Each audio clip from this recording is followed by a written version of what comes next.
Beep boop and beep once again. The ads are off again. Sorry, a thing just popped up turning the ads back on. But I've turned them off. Apologies for that. Beep beep boop boop. The robots, they got me again. It's a struggle with YouTube right now to live stream with without ads. YouTube keeps turning it back on. I turn it off and YouTube's like, you know what? I think I should turn this back on again. I think I should actually turn the ads on. Well, sorry for that. Welcome to the Video Game Valley. It's a beautiful day today, a perfect 72 degrees out. We're continuing Robo Pit on the Sega Saturn. That's right, Robo Pit. Where's my... One second. Where's my tea? One moment.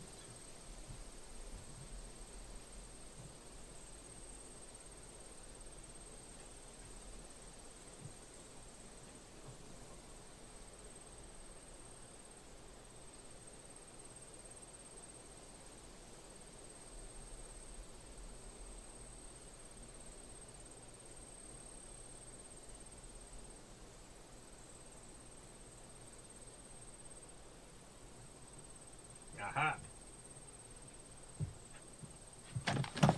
I'm back. Hello. I had set it down somewhere weird. I couldn't find it. But I got it right here.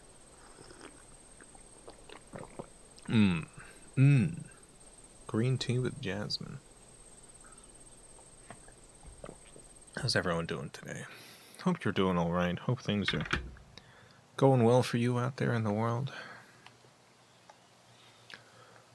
Hope things are going okay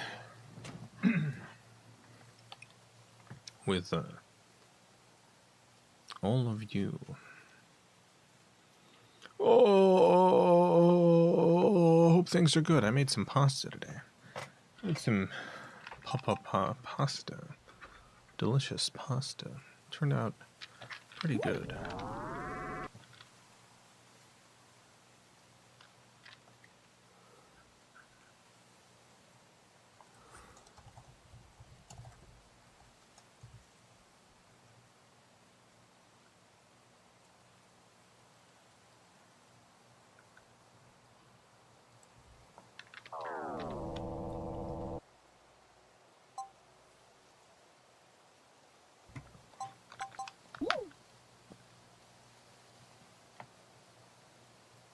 I feel like I gotta sneeze.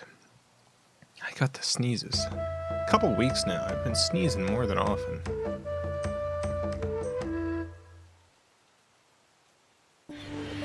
Yeah, I did just sneeze. I had to mute it.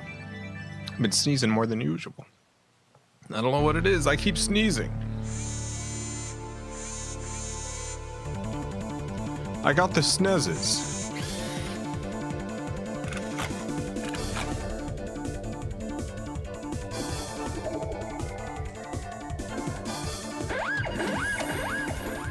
Whoop, whoop.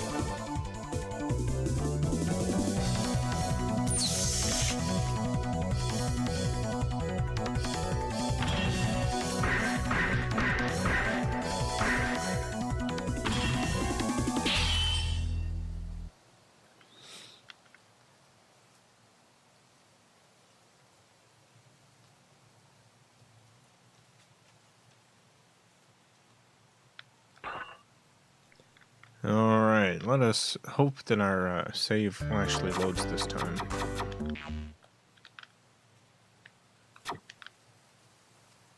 Yes. Excellent! We've got our katana and our small gun. Bun bee. Let's go after Bomber.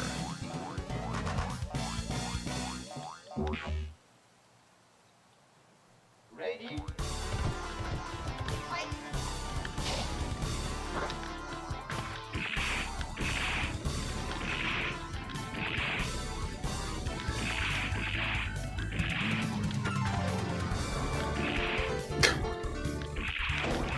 Alright.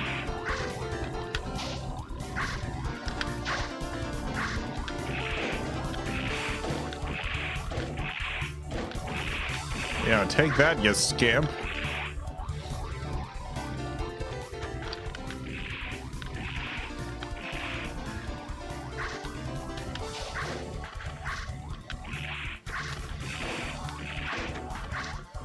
Also, yeah, I can't believe TikTok is actually down. Great job, government. Land of the free, indeed.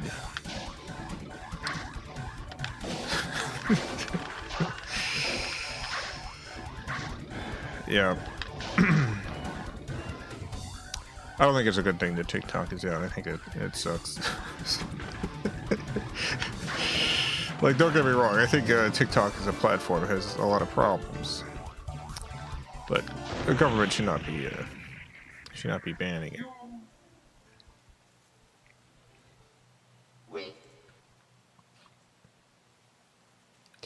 But that's the U.S. government. U.S. government loves to ban things. What are the only things it's good at? That and murder. And they take themselves down or something. Well, yeah, but so they had asked for because the upcoming United States President Donald Trump has said that he's planning on granting them a 90-day like stay on the ban or whatever. But the ban happens before he's president. So they were asking for President Biden, the current president, to say that the government was not going to take any actions against them if they didn't go dark. And the Biden administration was like, we have said already, this is a problem for the next administration. But they didn't specifically say, you're allowed to stay up. And here's the thing, if they do stay up, they technically are in violation of the law and could be fined literally billions of dollars. Actual billions of dollars. And here's the thing, when billions of dollars are on the line, you don't want to just take someone's, someone's like, don't worry about it sort of promise. You want an actual promise from the government. You want some sort of legal protection. And the Biden administration refused to do that, so they've taken themselves down. Like Gallagher.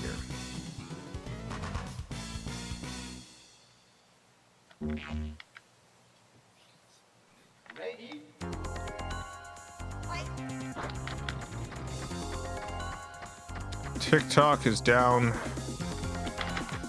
The pornography website Pornhub is unavailable in multiple states. Land of the free, baby. A variety of protesters on campuses arrested over the last couple of years. Peaceful protesters attacked, arrested.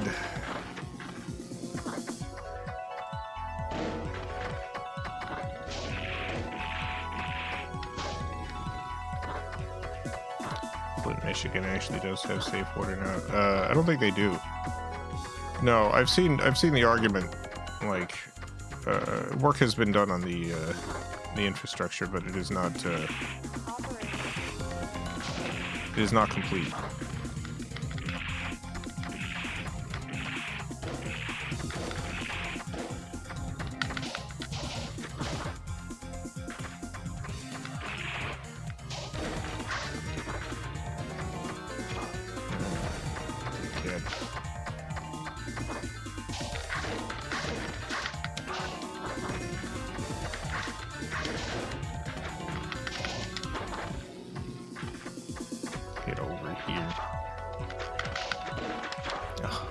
Special attack and it didn't work. I didn't hit.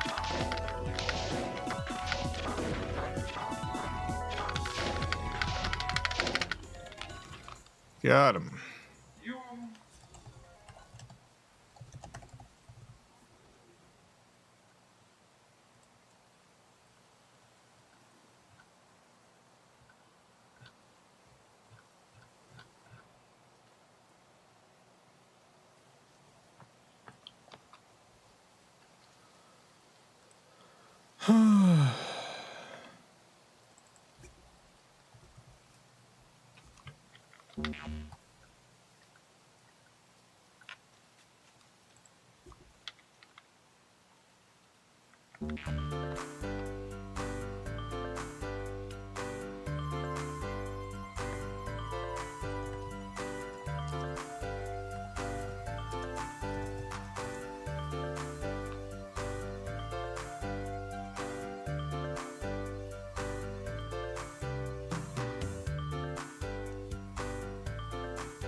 Yeah,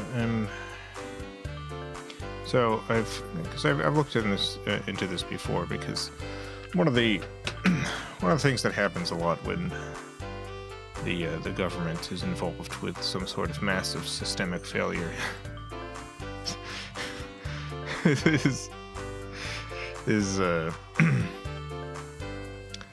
there will be a point in which it's decided that the public relations problem is no longer large enough to need to actually do anything about it, and so they'll consider things complete and move on.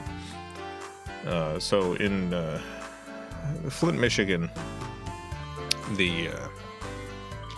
is some regulatory agency who has officially declared the crisis over.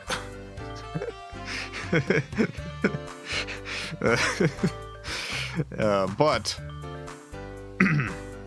you know, the people living in Flint, Michigan are of a different opinion about their particular water. When you look recent articles about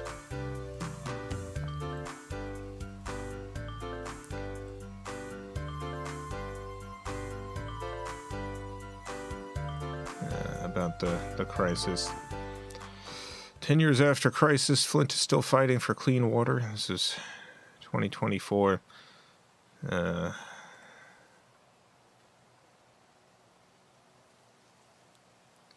There are, in fact, still problems with clean water for a number of places. Since the crisis unfolded, about 30,000 homes and businesses have had their water service lines investigated and replaced. 1,900 others have not been reviewed.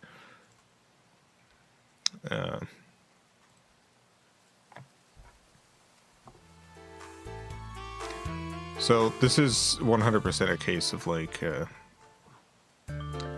the government did do something. Work has been done. There are areas in Flint that meet some sort of standard now.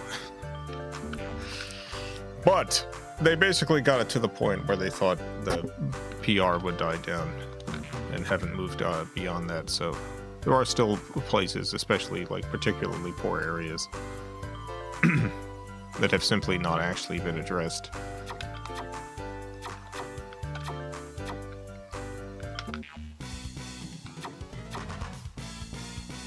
So when you see people say stuff like Flint still doesn't have clean water, this is people saying everyone in Flint does not currently have still does not have clean water. If you fix the problem for 80% of the population, there's still that 20%.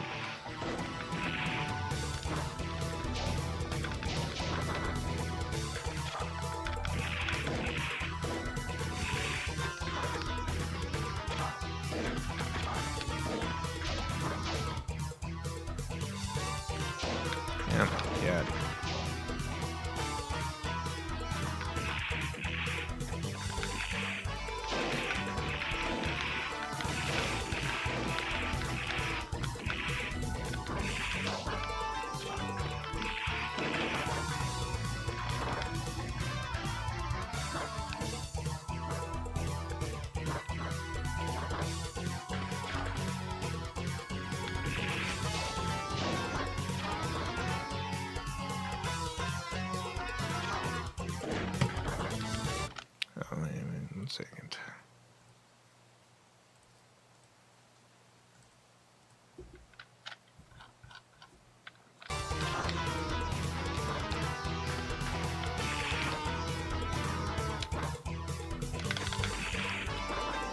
Sorry, Jesse. You broke the birthday machine rules.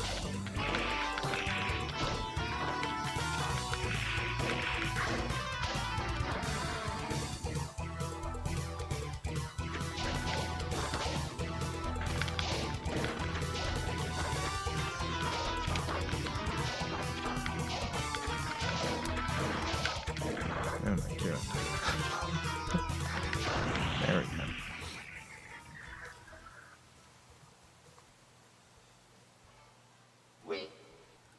Yeah, I did it. Jesse was sent to the Shadow Realm. Sent to the Shadow Realm.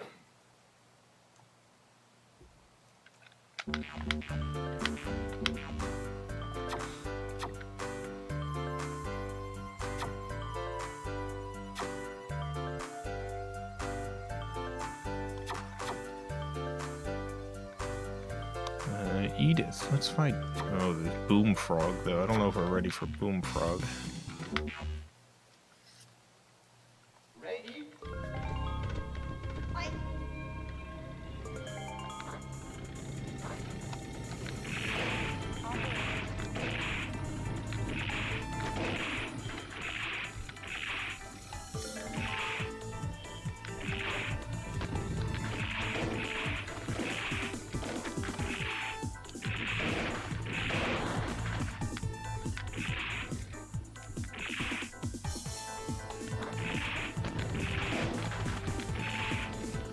Those guns. There's some good guns in this game. I think this is a great game. This is an excellent video game. I didn't expect to be playing it multiple weeks in a row. Even though this was like one of my favorite games as a little baby. Oh no! Oh no, I won. Never mind. I thought I died. I won. Had this game when I was growing up. Loved it, but there's a lot of games I loved when I was growing up that I play as an adult and realize it's not necessarily very good. Let's try Boom Frog now. But this one's excellent. Ready?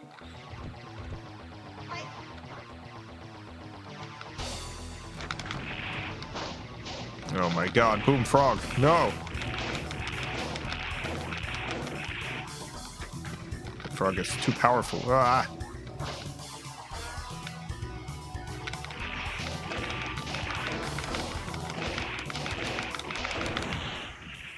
I guess Boom Frog is not all that powerful.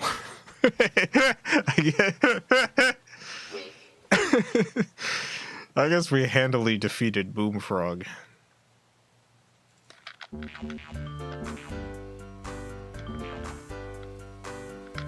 What's our current rank? 34. Not too bad. Oh my god, giantess.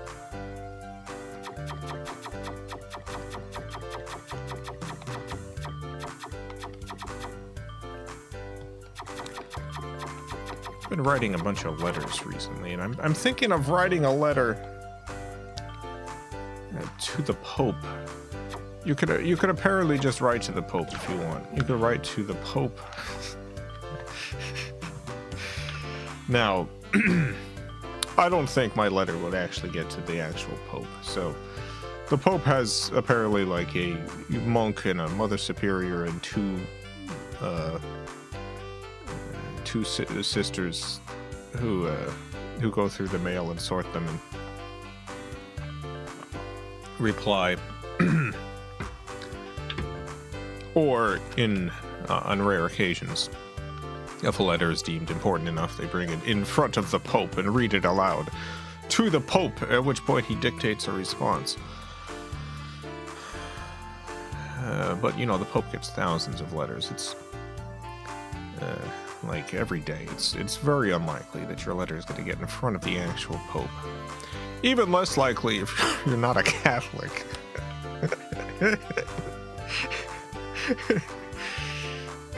There are apparently some very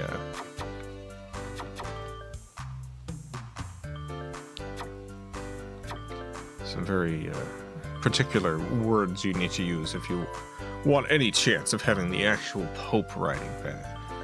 And you need to essentially swear undying fealty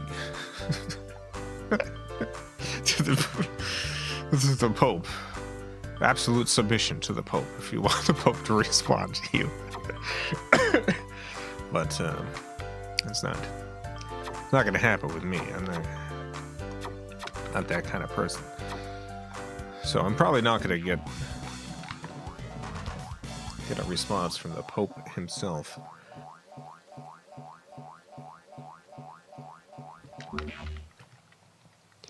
But I'm going to write to the Pope. I'm going to try to repair the schism. So my family is Greek Orthodox. There was a great schism in the church years ago that separated the church, which is why you have Eastern Orthodox Church, which my family is a member of, ruled by Bartholomew right now. I forget what the rest of his name is. Bartholomew something. And then you've got the Roman Catholic Pope. Oh my god. And I think it's time to end the schism, to bring the churches back together. I think the time has come. And I think I'm the person to bring this about. So I'm going to write to the Pope and ask for the schism to come to an end.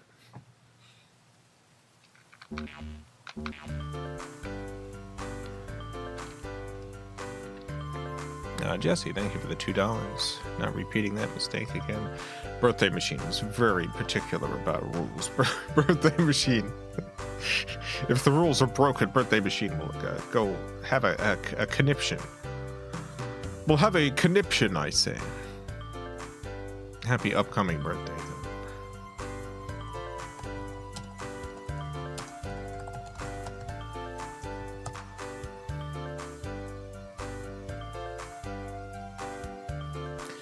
Here is the current leader of the Eastern Orthodox Church. I like to call him it's the Goth Pope. He's not an anti-pope because that's a different thing. I guess someone call him an anti-pope, but that's a different thing. This is the head of the Eastern Orthodox Church. He's a Goth Pope. It's the Goth Pope. This is Bartholomew. Specifically, Ecumenical Patriarch Bartholomew of Constantinople. This is the head of the Greek Orthodox Church.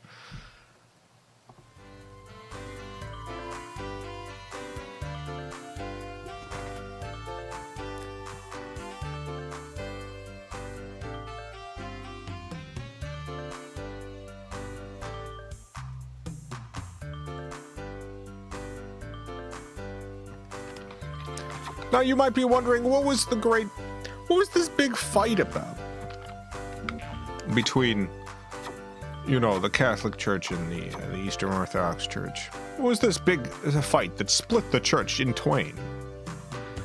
Oh, you won't believe it. I'll tell you. So the Catholic Church is like, the leader of the Catholic Church is the Pope. And the Eastern Orthodox Church was, yeah, the Pope is the leader of the church, but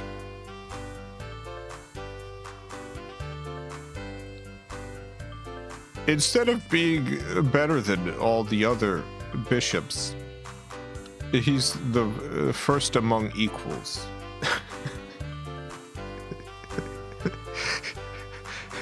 So he's still number one, but everyone's number one, He's just the most number one.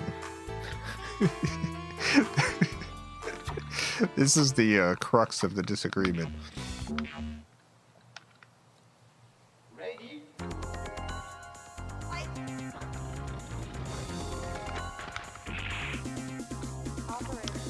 Like, imagine if you had, like, a council. And you're like, we need one leader of this council. The argument is whether or not that leader should be number one, or whether that leader should be number one, but symbolically not number one.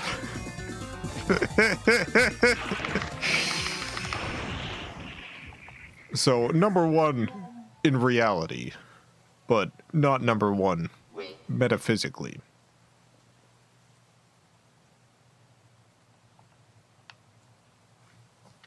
You might think that this is a, everyone is equal, except some people are more equal than others. This is exactly it.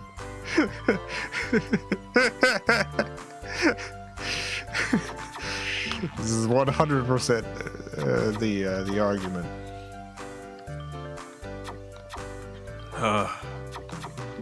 Anyway, yeah, so I'm gonna write to the Pope. I'm gonna try to end this schism. It's time. I think it's time. I think the time has come. Here's the thing. Bartholomew, the great ecumenical patriarch, has been actually trying to end the schism for years now.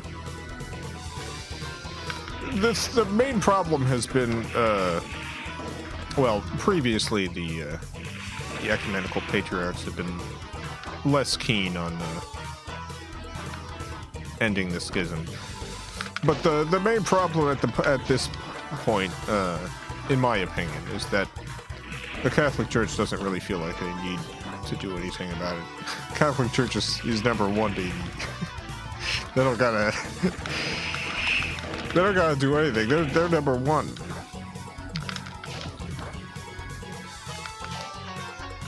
They don't care. Like, oh, you want to end the schism? It's because you lost. That's what they say. It's because you lost. That's why you want to end it. We don't care, says the Catholic Church. We won the schism. Crawling back now, huh? But I think this is hubris. I think for the good of the church, they should reunite. Now, granted, I'm neither a Catholic nor an Orthodox Christian. I technically have no vote in this fight. My family is Greek Orthodox, but you know, it's never been my game. But I just feel like I'm the right person to end the schism. So I'm gonna send a letter to the Pope. I'm gonna write it on nice paper. I'm gonna be like, how am I supposed to address the Pope? How do you address the Pope in writing? Your Holiness. Okay. Most Holy Father. Most Holy Father is probably Your Holiness.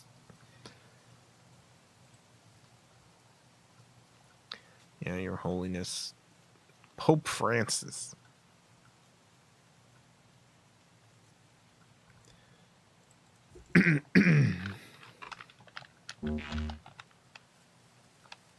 Ready?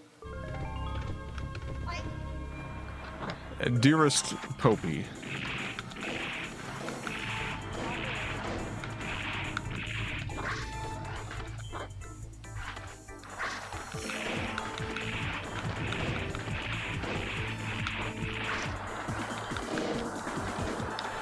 Popey baby,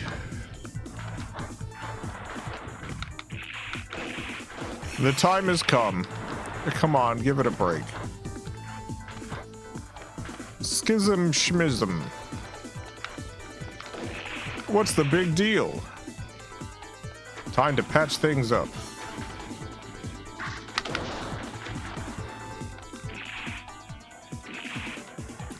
Don't be so formal, just call him Frankie. Frankie, baby. Frankie, baby, what's the problem?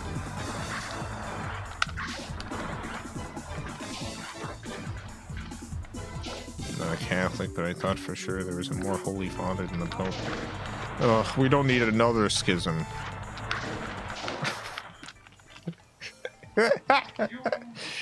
We don't need yet another schism. Oui.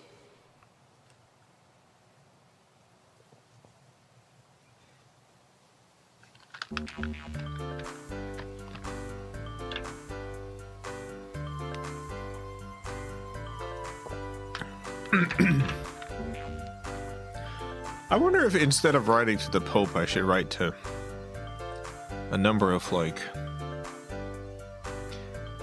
minor bishops. Like maybe I could approach this sneakily from the side. Maybe I could be all Machiavellian about it.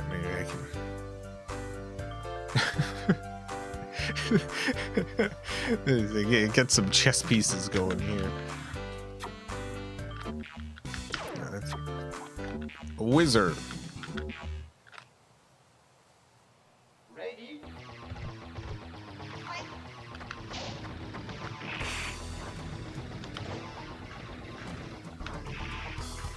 I have actually written one letter to a Greek Orthodox priest already. I'm getting in the game. Last night I wrote a letter to a Greek Orthodox priest. This is what's got me thinking about this.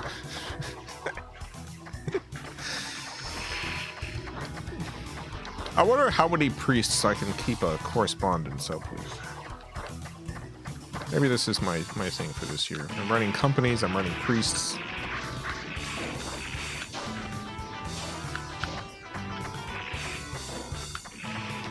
There's a letter's about the live streams this priest does.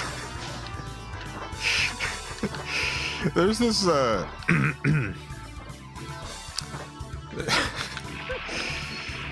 there's this church that my grandparents used to attend to.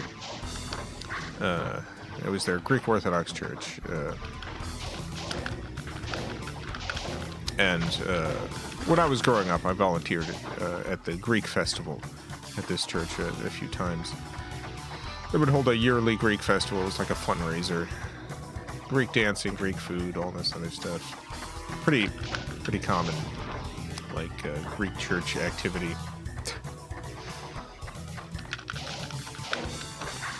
I was looking up this church recently.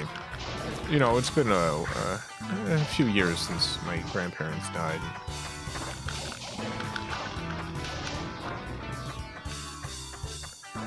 Just looking up stuff that used to be important in their lives, and I discovered that the church in question does live streams on YouTube. They do live streams on YouTube.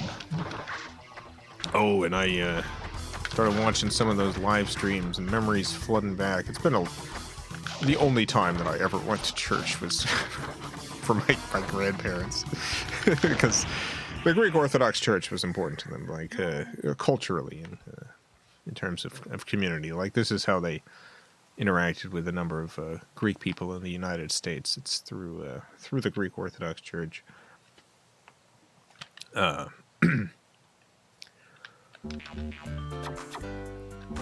There's a lot of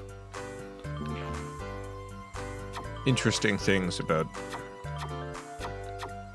Orthodox stuff, like communion. With Greek Orthodox communion, I'm sure you're familiar with like Catholic communion with the wafers, and you know, you take the wafers, you take a sip of the holy wine, the sacraments, and all this stuff. Well, in the Greek Orthodox Church, there's like this bread that's made, and then the bread is mixed into the wine. So it's not a separate thing that you eat. It's mixed into the wine, and then the priest spoon feeds it to you. He spoon feeds everyone with the same spoon. So you all stand up. You all stand in a line, and the priest takes this wine soup. Yeah, the priest takes this wine soup, this chunked up wine, gets a spoonful, slops it in your mouth, and then puts the spoon right back in the goblet and puts it in the next person's mouth, and everyone's just slopping on the same spoon. And I looked up whether they changed this practice during COVID, and they did not. They absolutely did not.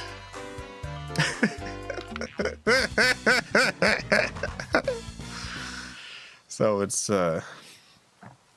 get to tune into this this live stream of my grandparents' old Greek Orthodox church, and the priest slopping this wine bread stuff into people's mouths using the same spoon, one after the other. Good stuff. Ready?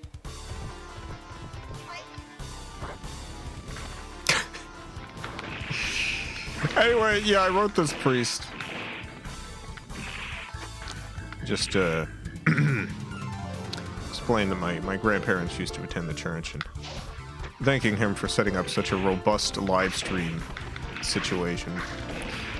And it really is robust. Like, they've got multiple cameras. They've got the priest rigged up with a lav mic. Wait. What's wrong with him? The priest? This is normal Greek Orthodox stuff. This is just what happens. This is every Greek Orthodox church, baby.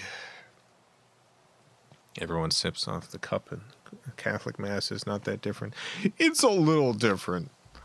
Like the drinking out of the same cup thing is, you know, also not sanitary. But I feel like the spoon, at the very least, feels a lot grosser to me.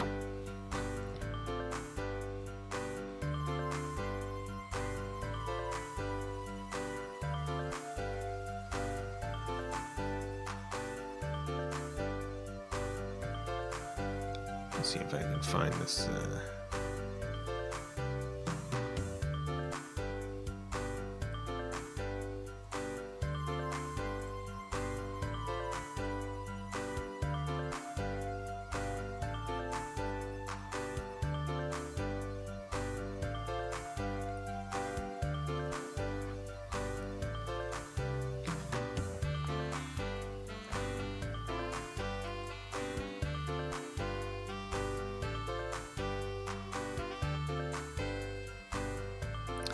Here we go.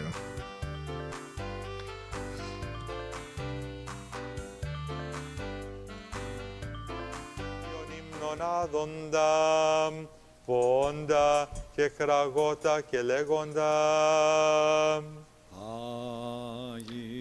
Look at how robust the live streaming situation they have here is. You'll see in a second they switch to another camera. That's the bread that gets mixed in the wine.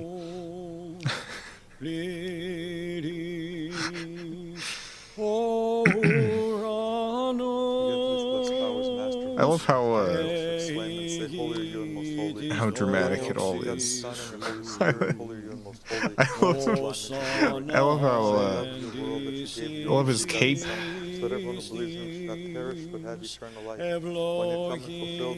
Look at all this stuff.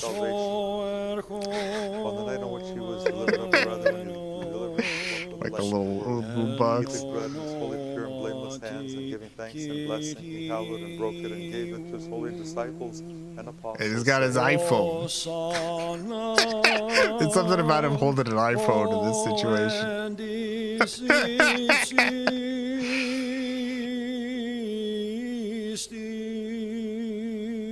Λάβετε, φάγετε, τούτο μου εστι το σώμα, Doi perimon, klomenon, isaphes, sinamartion. Take, eat, this is my body, which is broken for you, for the remission of sins. Likewise, after partaking of the supper, he took the cup, saying, Yeah. So every service they got a they got a live stream. They got a whole stream going, so you can watch it online. So yeah, I wrote to the priest. I wrote to him.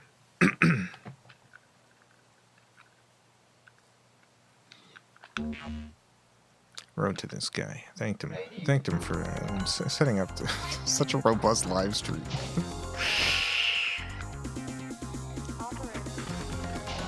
Because here's the thing, you know,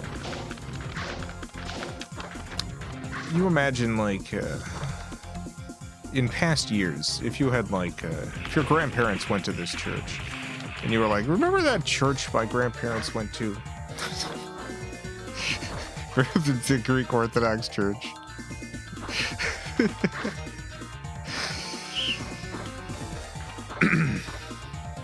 You're like, yeah. At no time would you be able to, at that very moment that you're remembering, see a live video feed of the thing that you're talking about. Oh yeah. Oh, that's exactly it. Yes. There it is.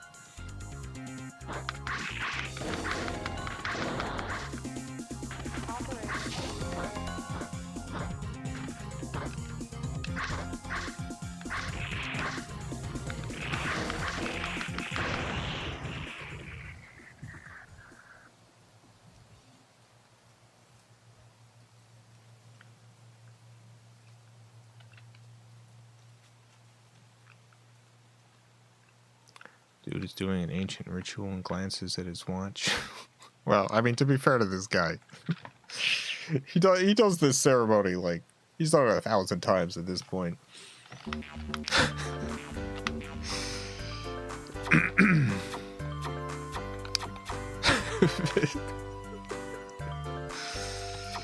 He's done it like 1,000 times.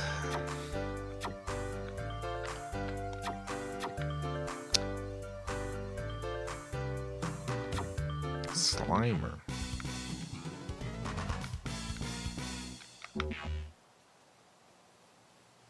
Ready?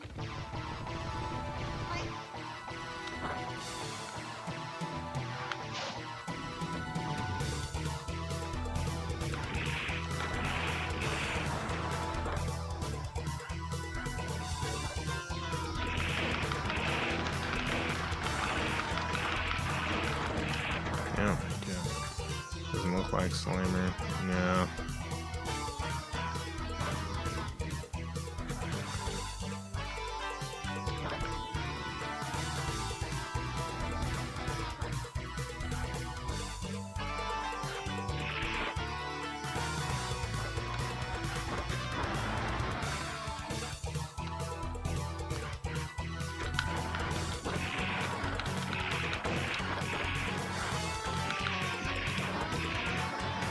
Oh, I wasted my super attack.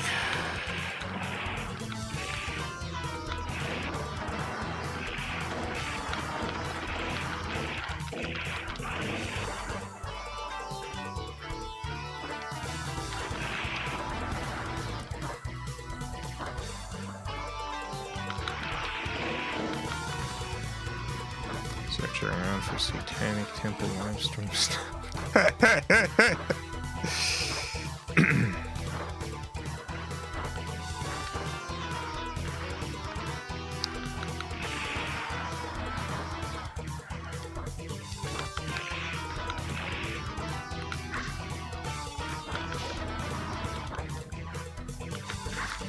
One thing that always disappointed me about, like,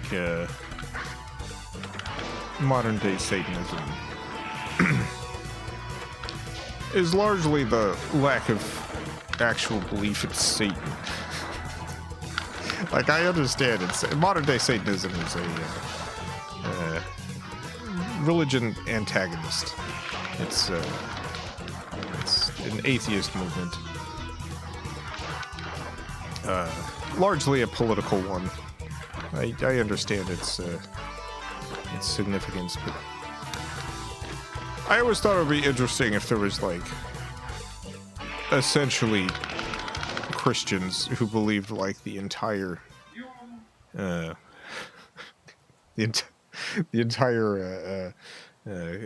Christian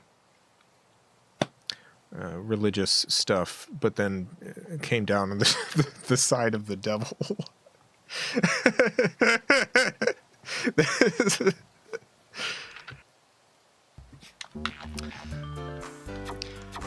Like, this is I feel like historically there's been people like this.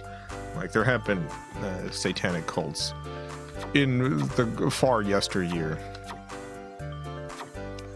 that both believed in the devil and worshipped him, but yeah, we don't get a lot of that these days. Perplexed. Let's fight Perplexed. Oh, you know what? I'm gonna save first.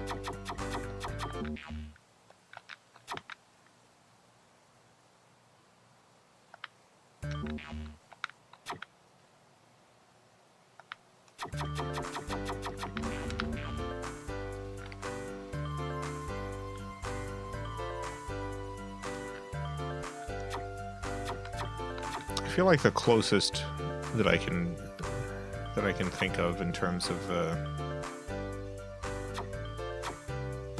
like modern day stuff is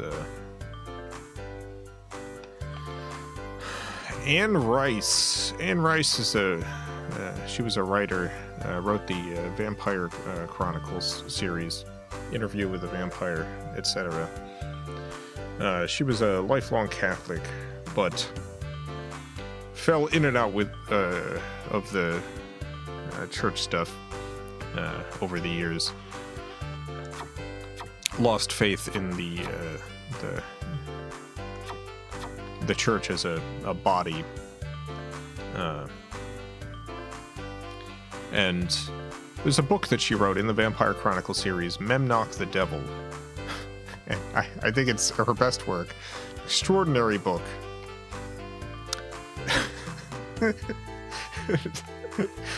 It's the I've never seen like a more eloquent sort of like thesis from a Catholic wondering if the devil was right. It's a good book. Ready?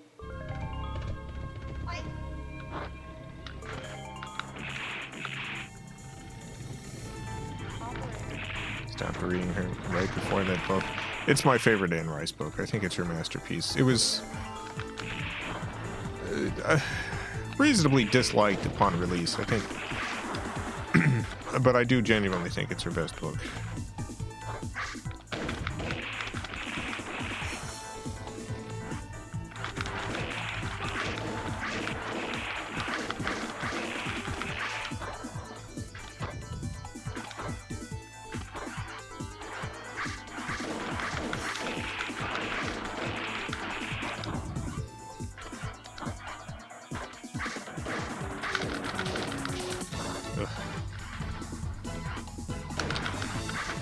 Dang it. I wasted my stuff again.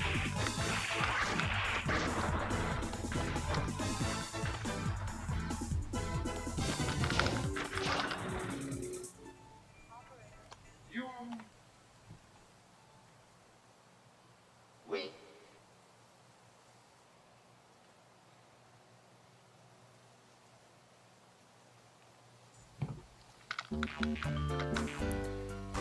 Alright. Giantess. I think I need to be a little bit more powerful before I fight the Giantess.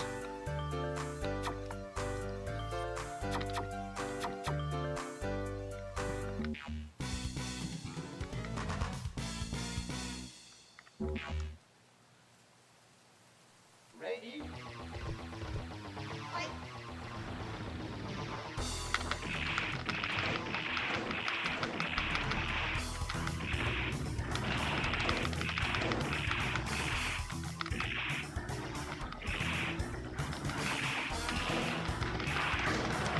big honker of a thing. Sky Twofold, thank you for the $5. Operator, get me the Pope. I need to ask him about his favorite Pokemon. I think I should ask the Pope about his favorite Pokemon. I feel like that's not the kind of question the Pope would appreciate.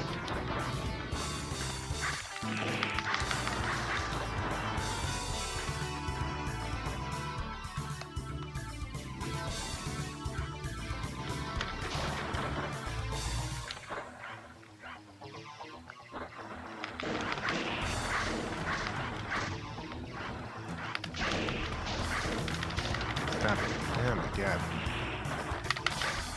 No, I missed. Son of a gun.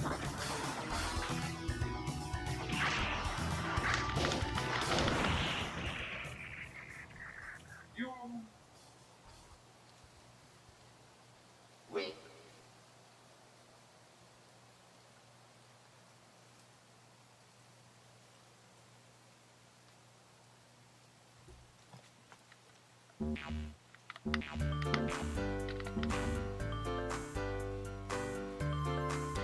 Pokemon is a sin.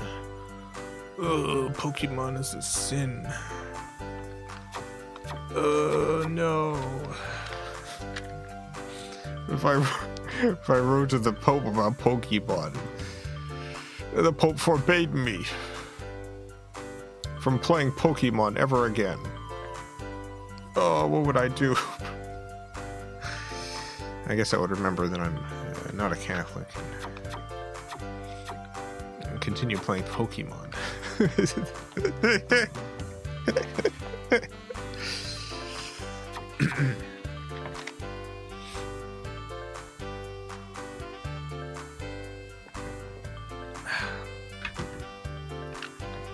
Alright, let's fight Giantess. No data. Ready? Alright, we gotta be absolutely in our best form here. It's gonna be a hard fight.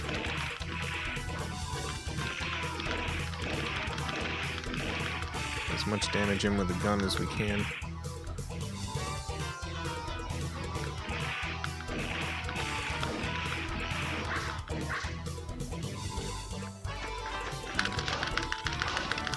Oh my god. Oh my god. Jesus.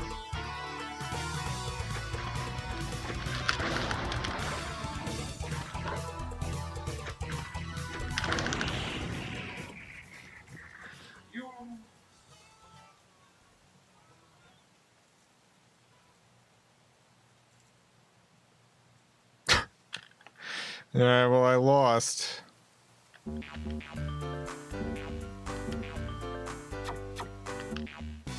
Try again, I guess. Ready?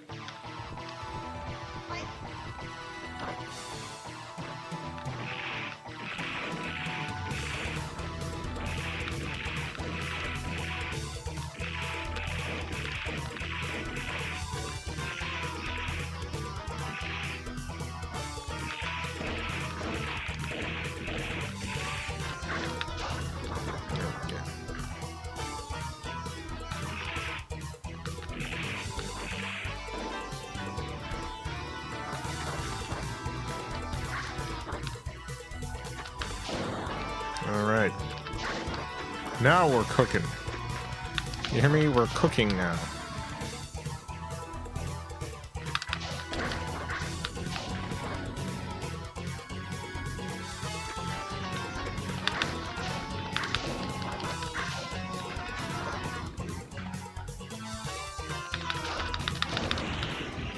We did it.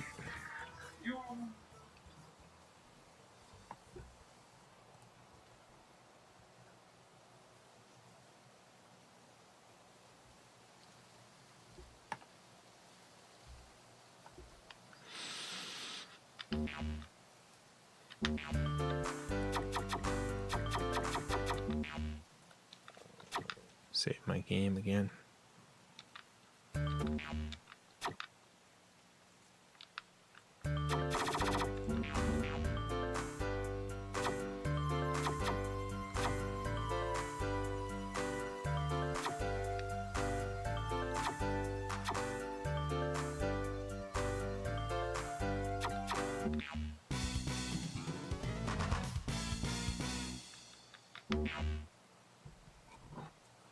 Ready?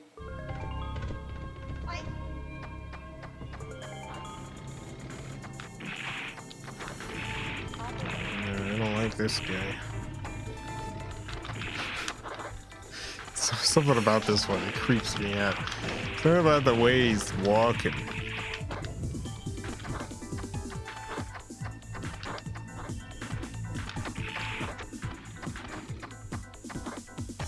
Does every religion have a pope? No.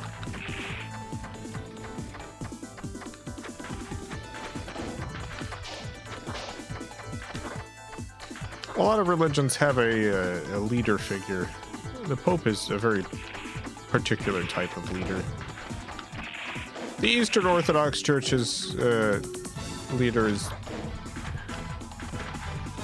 very similar to a pope, but, you know, with that one big difference I mentioned earlier, that did in fact lead to the Great Schism.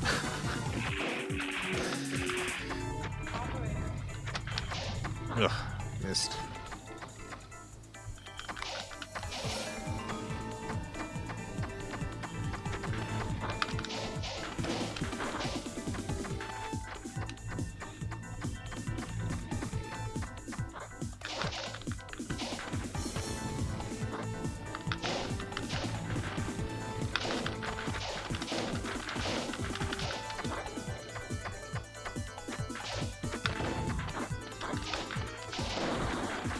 Dang.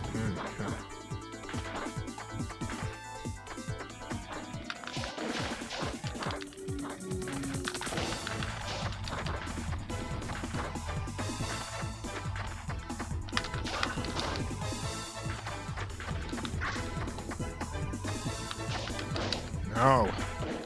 No. Oh, God, no.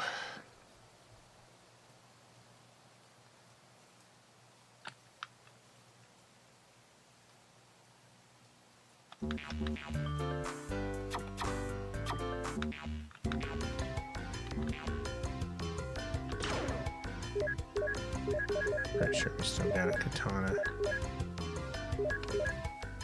Oh yeah, but that one's way down. I guess I can just load my save ranking. No problem. Let's fight Bonsai.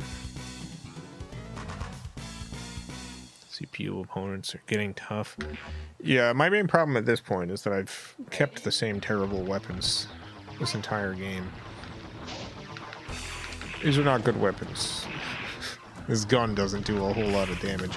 I really should be using my boomerang.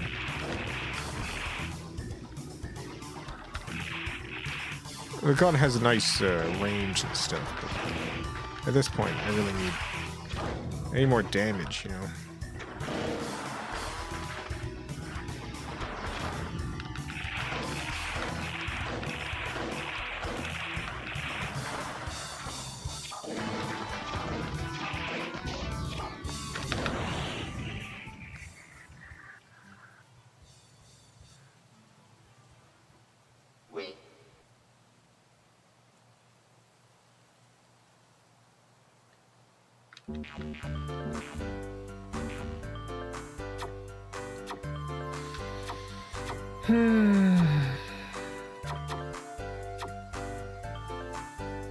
Jackal D.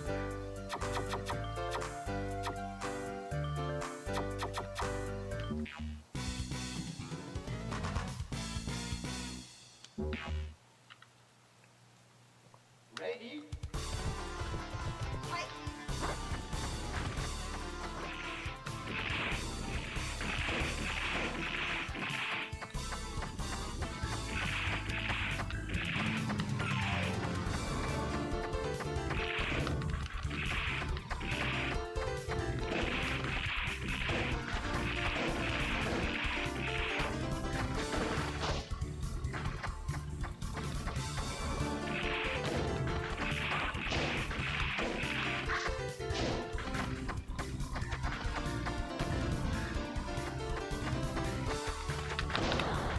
Yeah, I finally got one of my hits in. One of my super hits. Wait.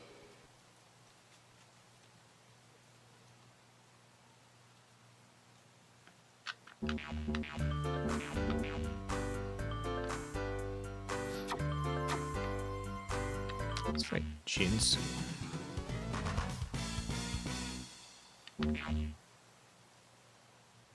Ready?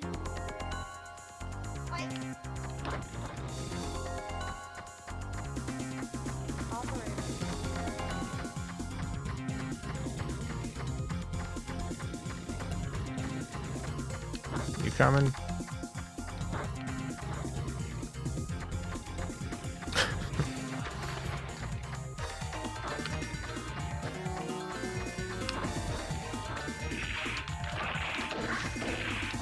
I don't like the ones that walk like this.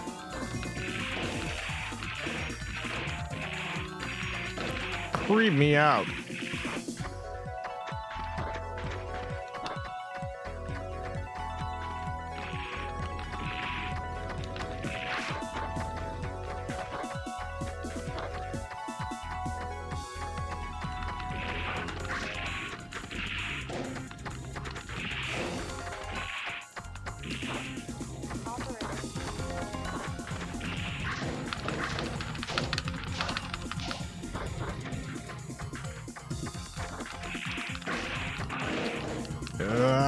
Oh no!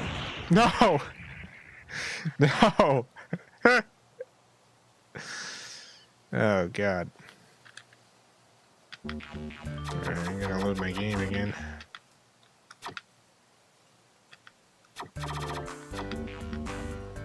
I should probably be saving after every fight.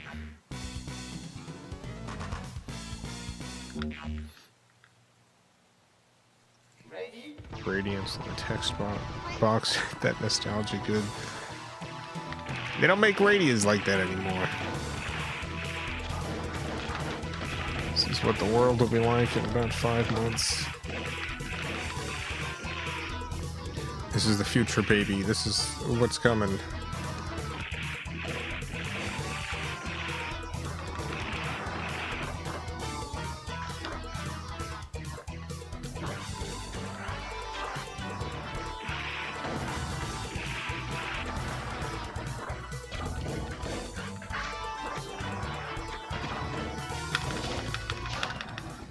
Got him.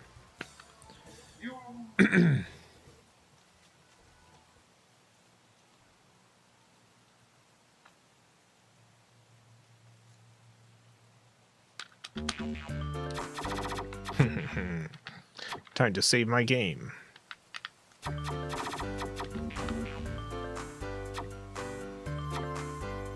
Hog boy. Ready?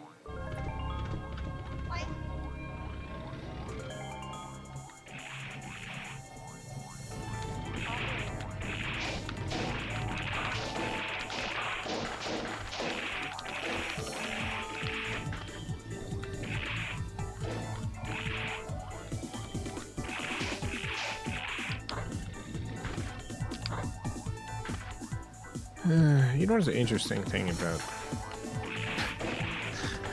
I always find this very strange about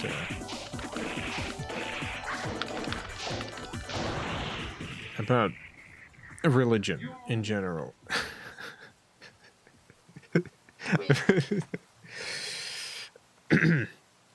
You know, I was showing off that live stream of my grandparents' Greek Orthodox church, and you got this guy, and he's doing the ceremonies and stuff. And,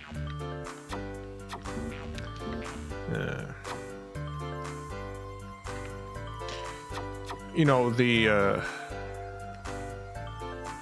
particular church many churches in general try to set themselves up as a sort of a community support thing, facilitating connections between people, and you know, some churches provide food for the hungry, they provide all this other stuff. There's all of this stuff. And at the same time, like that priest definitely believes that I'm going to be burning in the eternal fires for my many, many terrible sins. like 100%. The priest I showed you would absolutely think that I'm doomed for an eternity of punishment, and that it's absolutely deserved for my many sin crimes. So I'm looking at this guy like, this is my grandparents' church. It's so much nostalgia of this weird, this weird church. He thinks I'm evil, probably. I gotta write him a nice letter. I wrote him a nice letter. Thank him for setting up the live streams. Oh, but if he knew.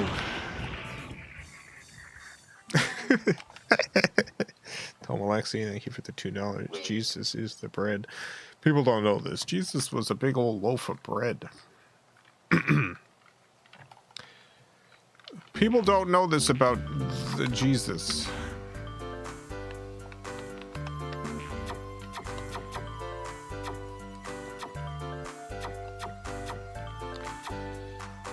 Hey, eat this bread. You want to know where it came from? It is my body. Hey, drink this wine. You know where that came from? Yeah, that's my blood. Poison.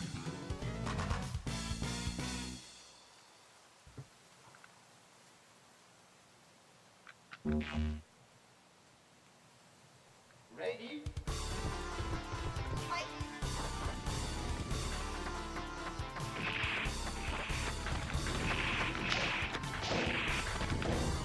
Jesus is vegan but not gluten-free. No, I until this very point, I actually haven't.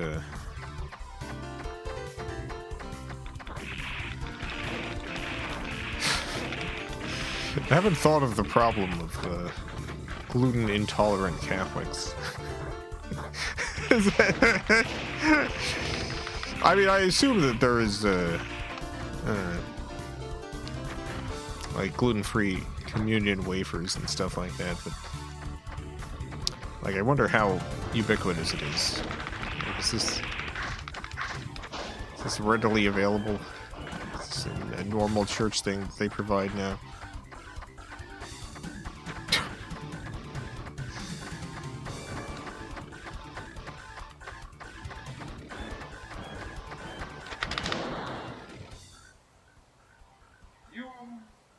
Straight to heck. Yeah, if you're sorry, if you have a gluten intolerance, that's the you have too much original sin. It's just too much. There's just no way you can get around it. I have a friend in my Catholic church who's deathly allergic to wheat. Just doesn't take communion. Not much you can do about it. They just don't provide a gluten-free option. As I feel like it's important if you're a Catholic to take communion. I don't know. That doesn't seem like a one of those things you should be skip-seeing. I mean, obviously, you shouldn't take the gluten one. It will make you very sick.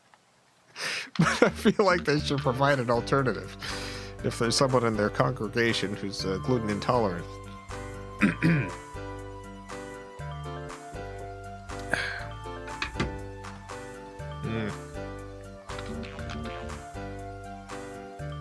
Sayonara. Let me save first.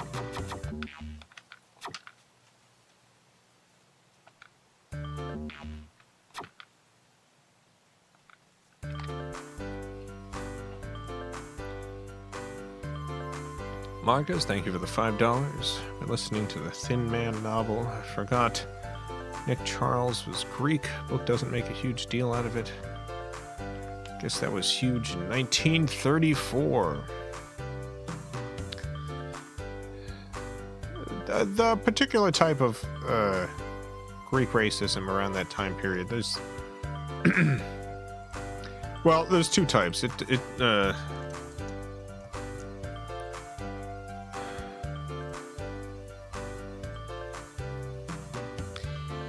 That's a little bit like more uncommon in the United States. In like England and other countries, the racism was largely based around the idea that Greeks were shifty and untrustworthy. You know, that sort of thing. In the United States, it was largely a Klan concern. It was the Ku Klux Klan that was going after the Greek people, and so the racism was a bit more extreme. So,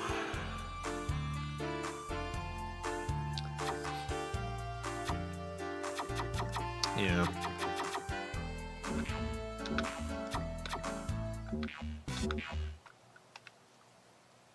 Ready? They make so much food out of his flesh, though. Oh, I mean, remember, this is a guy who turned one fish into a bunch of fish.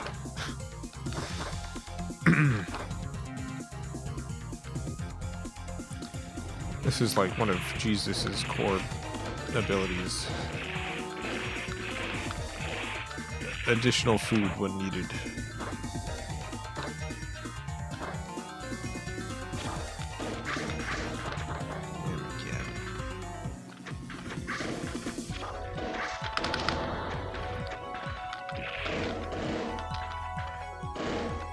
God. Oh, God. Hey, we did it. Wait.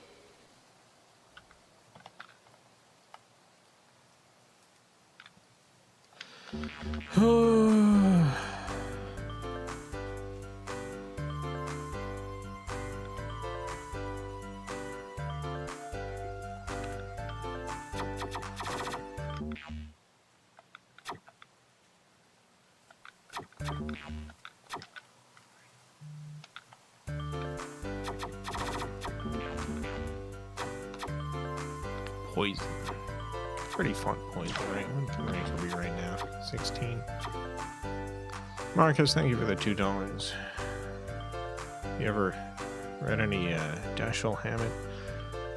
Yeah, I don't remember which. I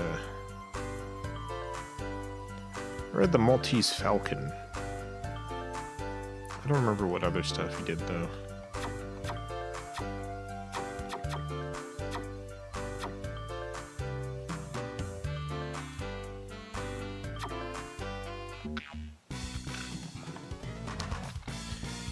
Could have turned everyone's blood into wine instead of being executed. I suppose that would be a very different, very different Jesus. Just imagining Jesus using his miraculous abilities for combat purposes.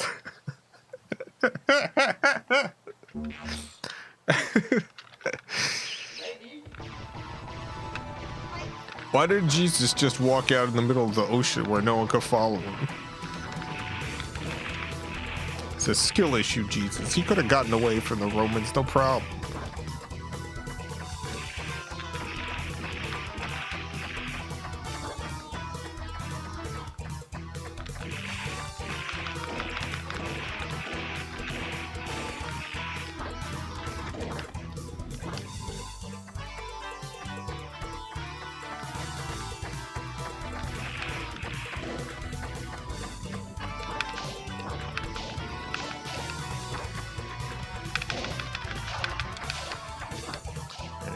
Use my super hits.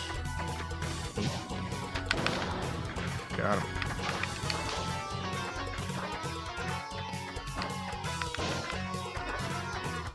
Oh boy.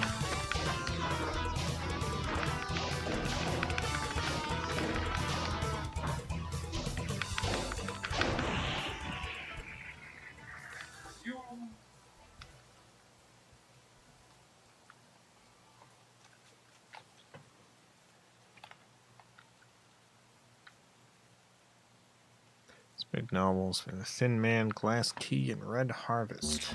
I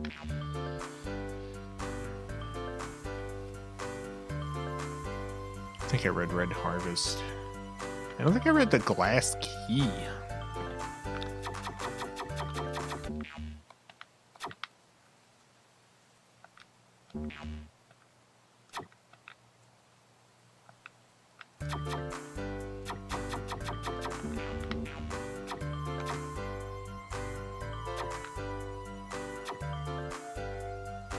Let's fight Fly Guy. Catholic teachings of my youth told me the host literally becomes the body of Christ, so there shouldn't be any gluten. No worries. Yeah, it is canon that it becomes the literal body of Christ. But I think this is, I know that this is canon. And correct me anyone if I'm wrong, but it can be the literal body of Christ and also be bread at the same time. in the same way the Father, the Son, and the Holy Ghost are all the same and separate things. The ability of one thing to be two things, and two things to be one. Very important.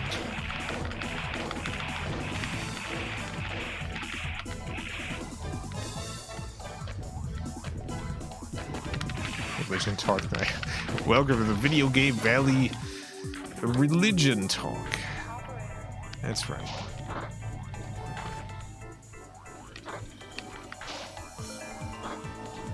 Can't be the body of Christ and also vegan. This is a more important question.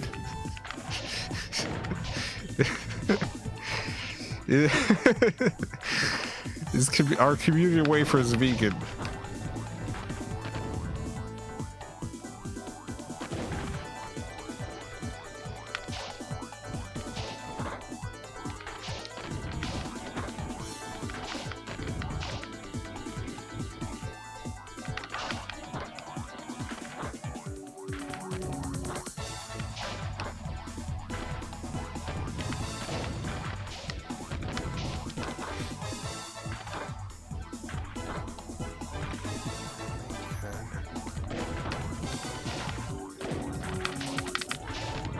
Ugh. Wasted. Probably not gonna lose this fight.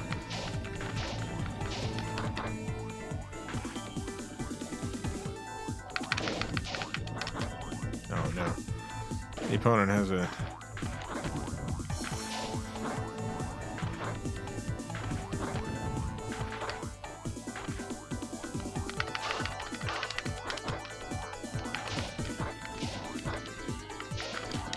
has the super... Oh, God.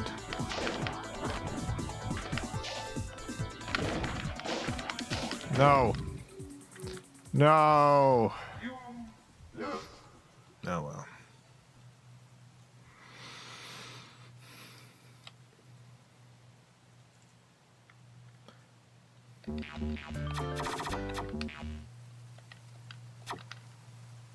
Pretty sure most conservatives would say that being vegan is sinful. I don't know if they would call it sinful. I feel like it's a lot of I feel like a lot of being a Christian does involve like your own interpretation of like it's this is technically not supposed to be true, but I think it is true that it does very much involve your own interpretation of the religious texts and like what parts of it are meaningful to you and what they mean,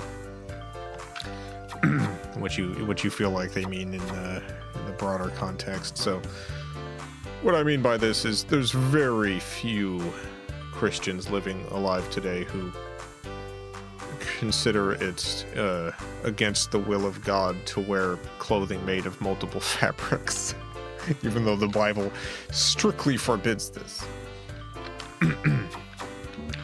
And the rationalizations for like the picking and choosing stuff. It's like there are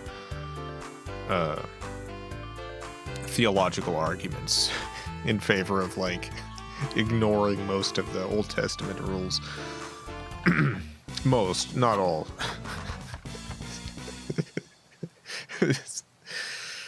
But even like New Testament stuff, like there's definitely elements that's either put into focus or ignored, and the interpretation is a big part of religious belief. Jesus died, so I don't have to be afraid of wearing multiple fabrics. This is the reason. Ready?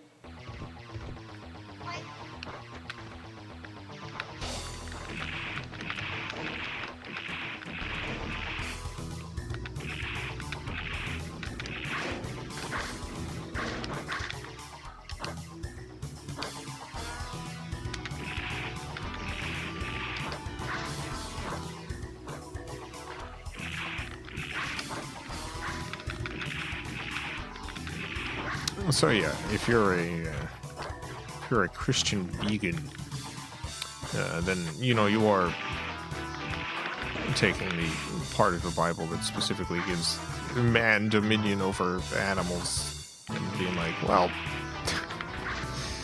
I don't know. And I don't think it's wrong to take this approach, but you are inherently, there's a lot of writing, a lot of stuff to go through.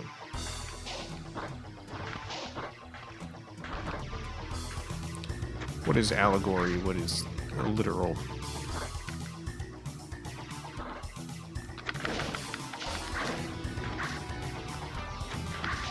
Like there are whole conclaves that have been formed to discuss points like this and to try to come to consensuses.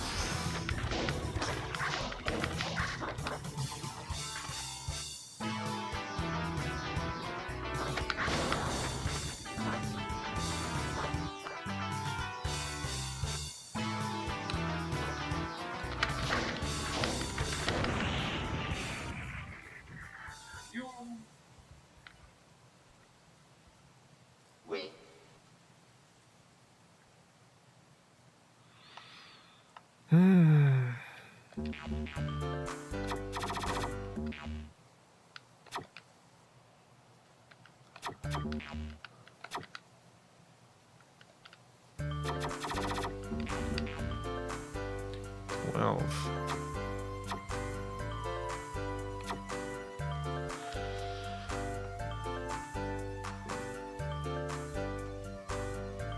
Mother and I enjoyed our time at the dinner theater. Saw an Elvis tribute called Back in the Building. Wonder how the Elvis tribute business is doing.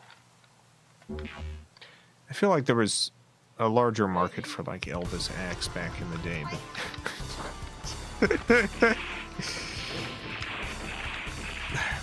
but wonder what kind of staying power Elvis is gonna have.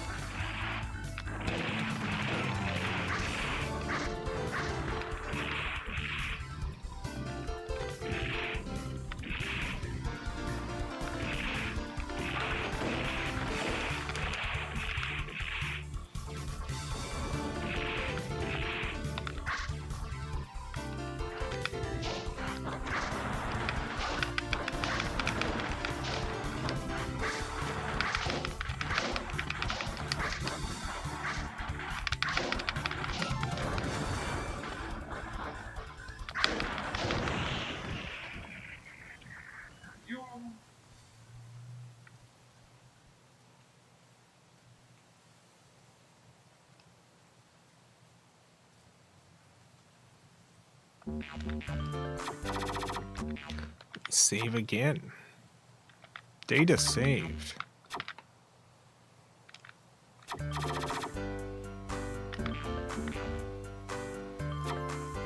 It's very rusty.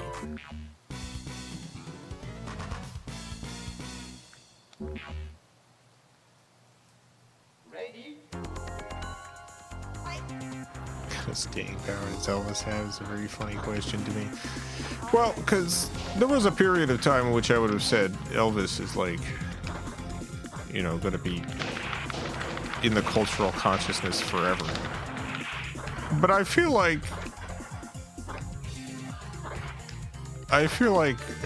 he's fading from view faster than I would have expected. Like, I don't think Elvis is in any danger of being forgotten in the near future or anything like that.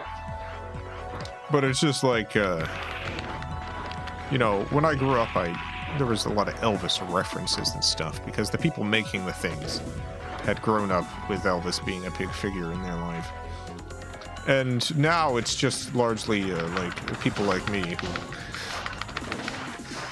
you know, is mostly familiar with Elvis through secondary media. As opposed to like Elvis having been a big cultural force during my life.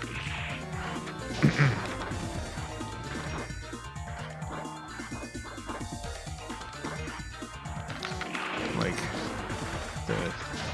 the most important Elvis thing to me is that movie Bubba Hotep. as opposed to like, oh, seeing Elvis on whatever television program he was on where he swung his hips and everyone freaked out.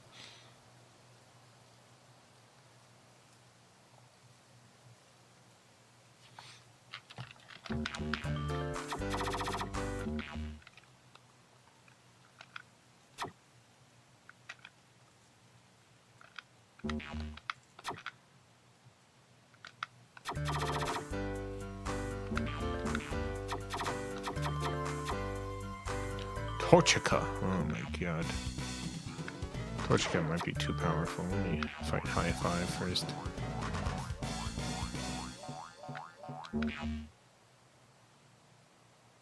Ready?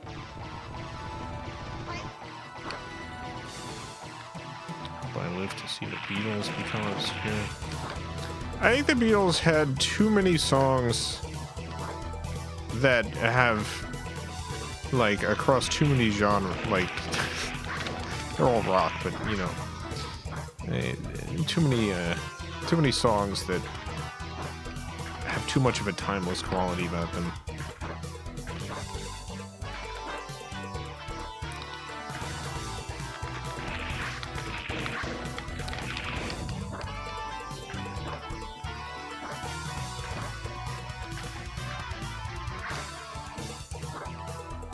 Still don't care about Elvis being a creep. That guy shook hands with a Tricky Dick. That guy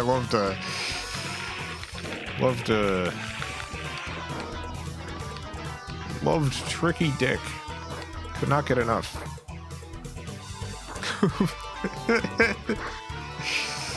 He's a big fan.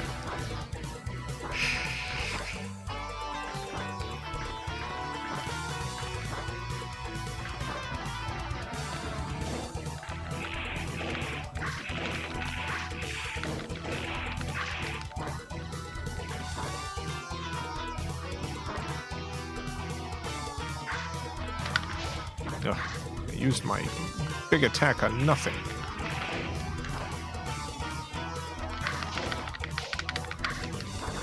Now the opponent's got a big attack, and they're definitely gonna... Yeah, they got me. Son of a bun.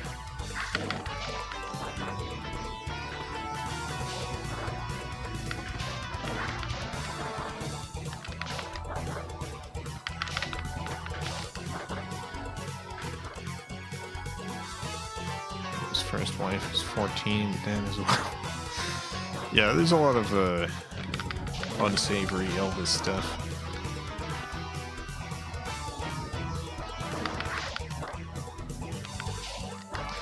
There's a lot of people from that time period that, like, you look up their like history or whatever, and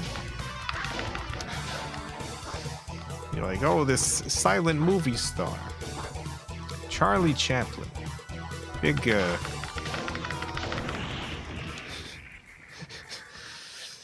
big influence on film history. Charlie Chaplin. Funny, funny silent movie guy.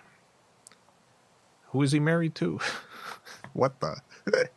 Wait a minute. What the heck? What in the world?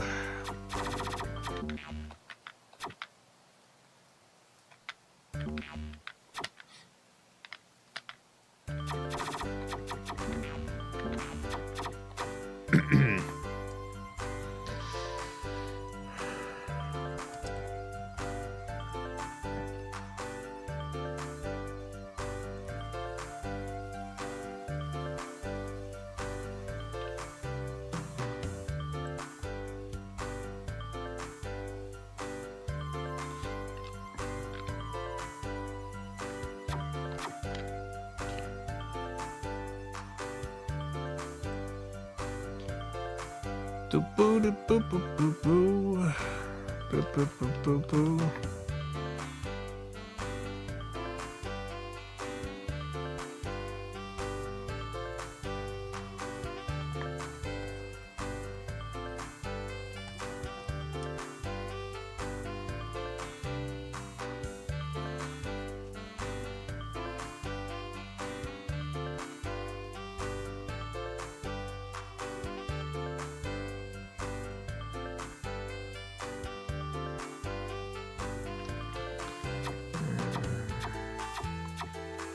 Let's fight number 5, which is currently rank 5. Ready? Fight.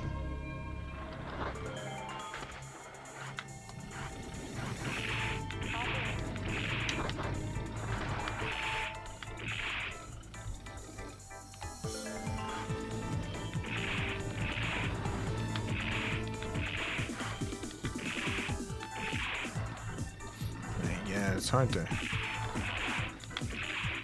hit this son of a gun. There we go. Wasted so many gun bullets.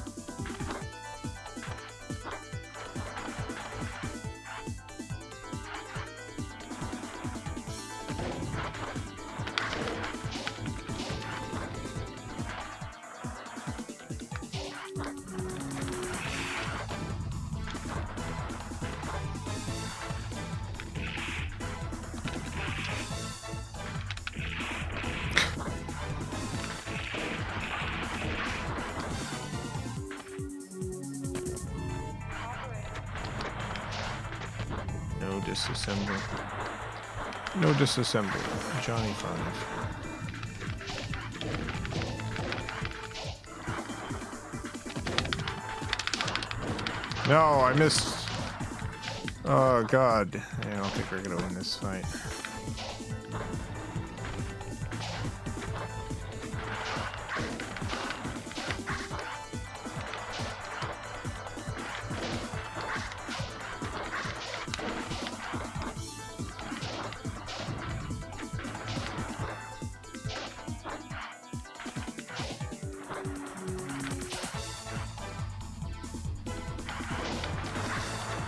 That is nothing wrong with it. That movie's got no problems.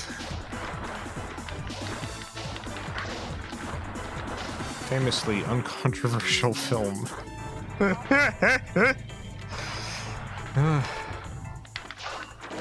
It's funny. I saw that movie as a kid, and then I didn't know the particulars about the cast, and watching it as I was like, oh yeah, I forgot. I loved this movie as a child, and I started watching it as an adult.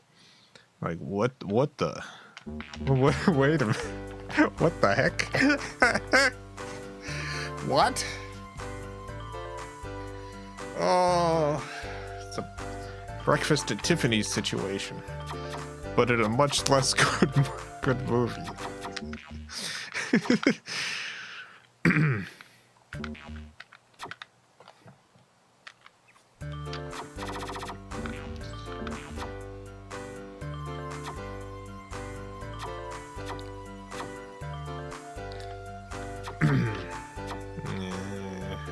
We'll fight Herman.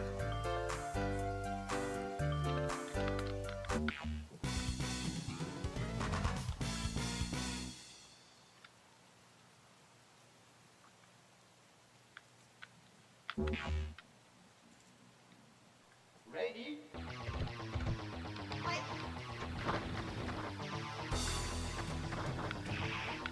What does that mean? What does what mean? You mean Breakfast at Tiffany's situation. Breakfast at Tiffany's is famously a film generally considered to be a masterpiece outside of one bit of casting in which, is it Mickey Rooney?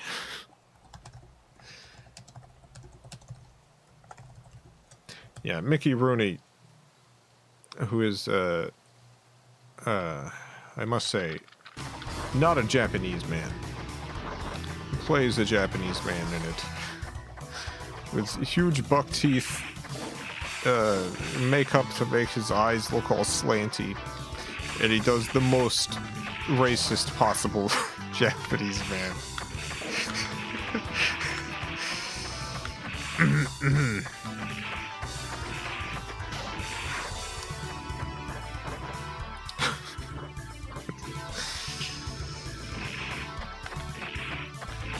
Just could not be.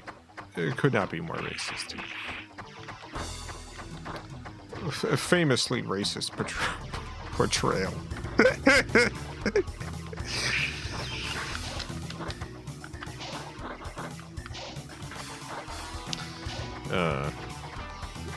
The movie Short Circuit has a similar character. This is just of a different ethnicity.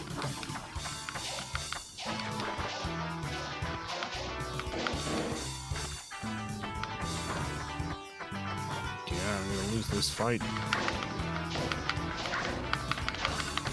Oh, I didn't get my super chance. Yeah, I'm definitely gonna lose this.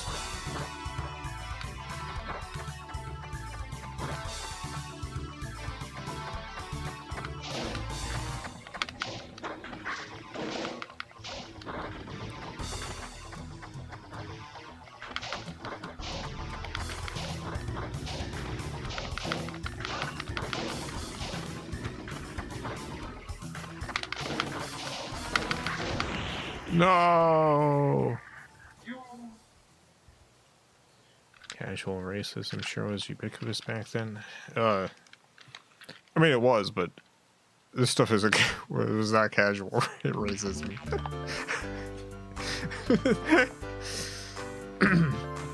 Casual racism is casual.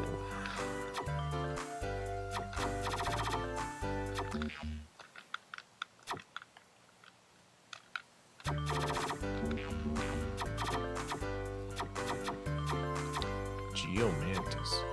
Why is Winky so powerful?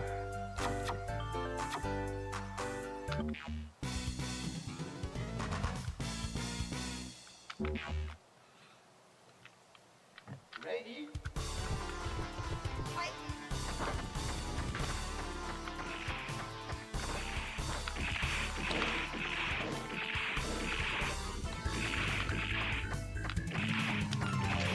What's funny about Breakfast at Tiffany's stuff is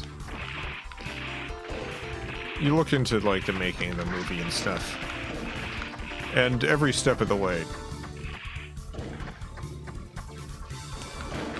every single step of the way, there were people who were like, hey, I think this is very racist. And granted, this is decades and decades ago. This was like like the bar was at a different place. There was not a lot of education about this stuff, and even then people were like, this is probably a mistake. And the director's like, no, it's okay, it's fine, no, this will be great, don't worry about it.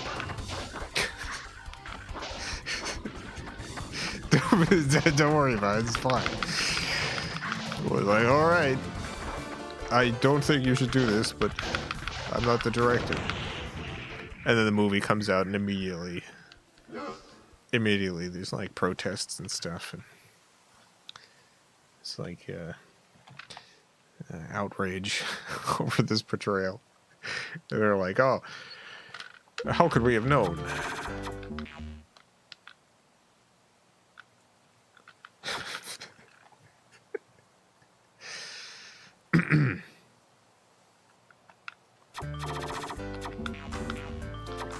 Pretty quickly, the people involved are like, all right, this is a mistake. I apologize.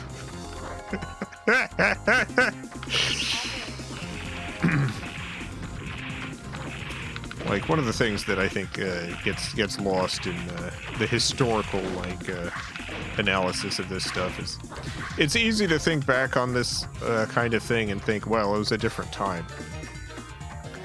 But no, it was they knew they knew they knew at the time. It was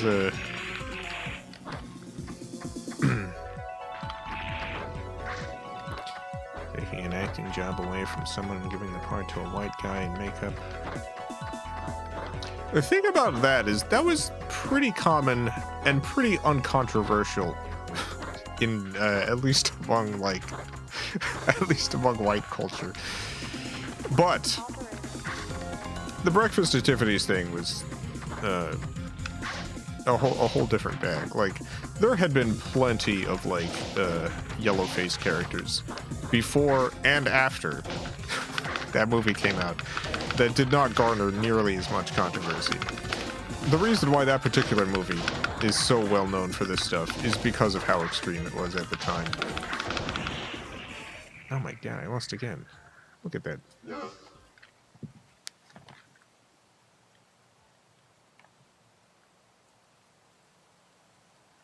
Lone Ranger. Yeah, Lone Ranger is a good example of a modern version of that. I guess that's still 10 years old at this point, but alright, let me reload my game.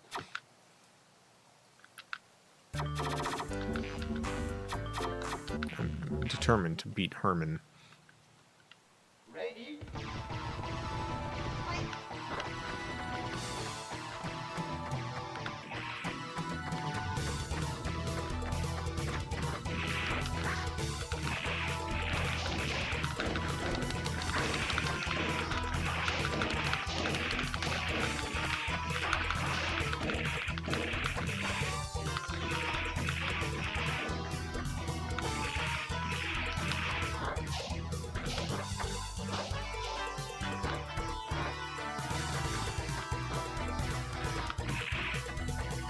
Dang it.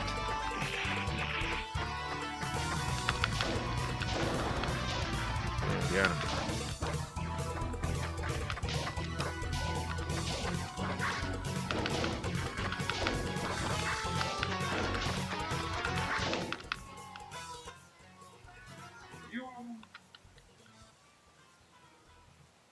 Wait.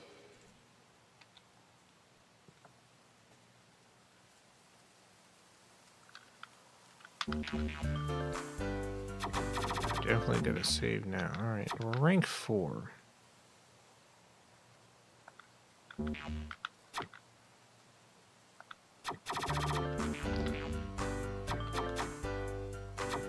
Number 5 is now number 6. Let's fight Idaho, maybe.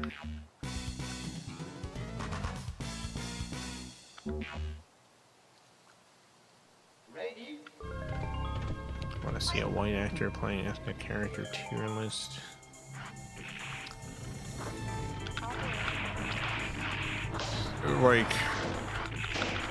What kind of tier list are we talking about?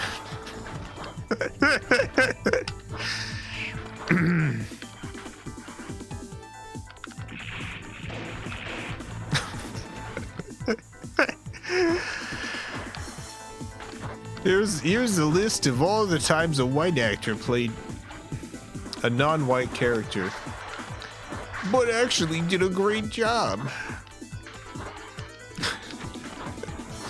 By level of offensiveness.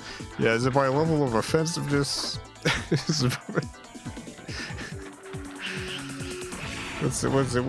is it by?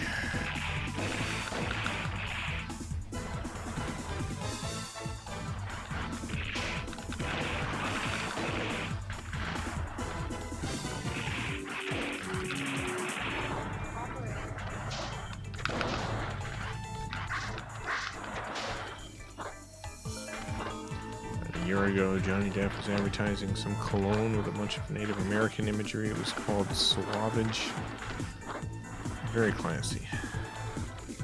Nice guy. Johnny Depp. Big fan. Big fan of Johnny Depp.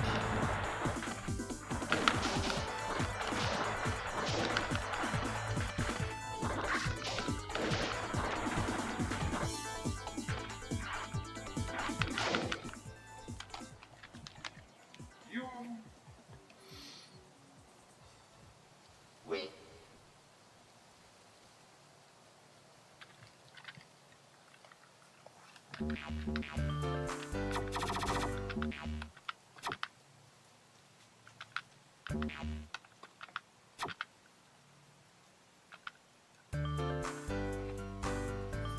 Scarlett Johansson and Emma Stone have both played Asian characters. They're definitely still happening. The Scarlett Johansson one in particular, it blows my mind because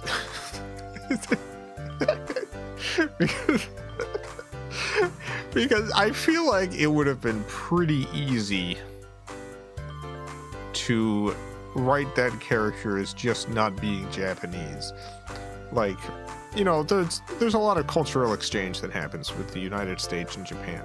There's a lot of Japanese stuff that gets, you know, remade in the United States, and the characters are turned white, and there's a lot of Japanese anime and stuff where the characters are just not Japanese characters. There's a lot of German characters. There's a lot of stuff like that. It's so weird to me that they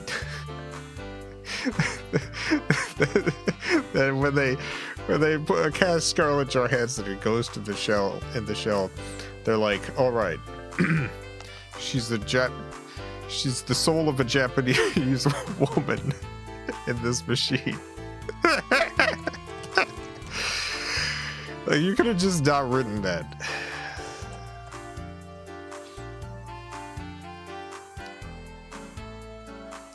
You could have changed that.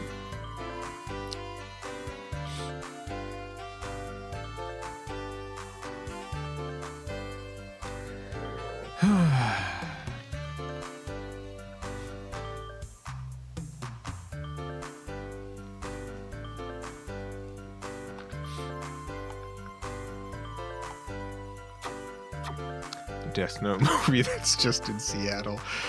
The Death Note movie that's just in Seattle, for instance. Has anyone seen that movie? I watched that movie. I watched the live action Death Note movie.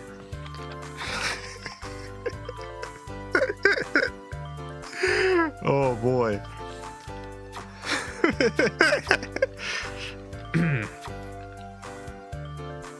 I actually think the live-action Death Note movie, as terrible as it is very bad. It is one of those bad movies that there are things to get out of it while watching it. It's a good movie to watch and be constantly making fun of.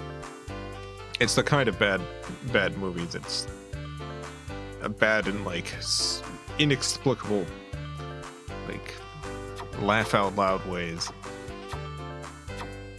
That's fine. Geomantis. Ready?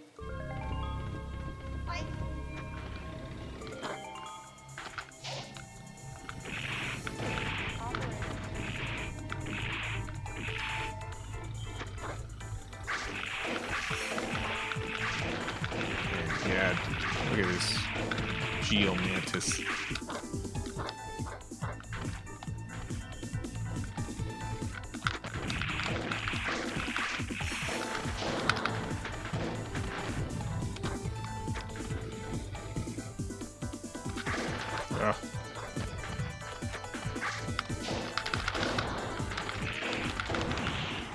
We did it.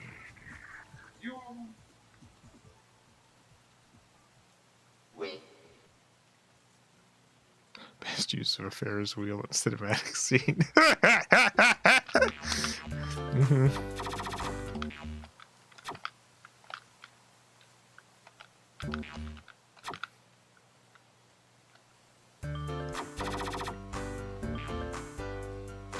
Well, guess we're at the end of the stream. I suppose that's it for today. Special thanks to the FilmCow Patreon supporters. Greatly appreciate the support.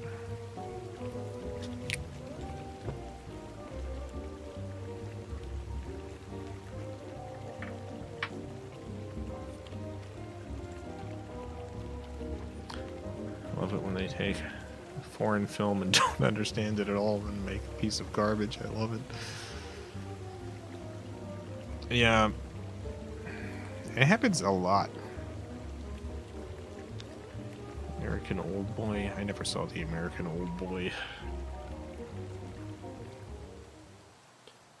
Anyone here see the American... the American Old Boy?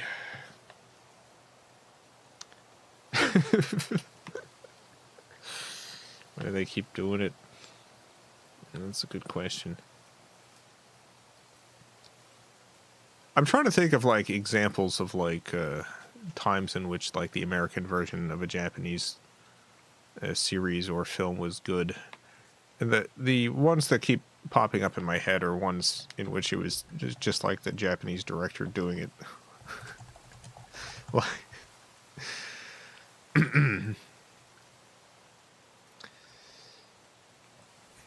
let's see.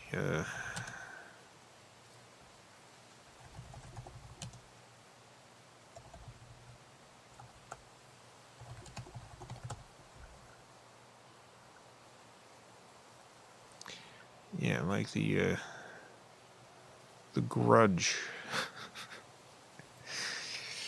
The Grudge wasn't too bad. Or the Grudge.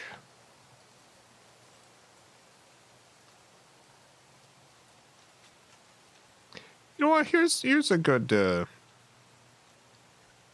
example. I feel like the American The Ring was pretty good.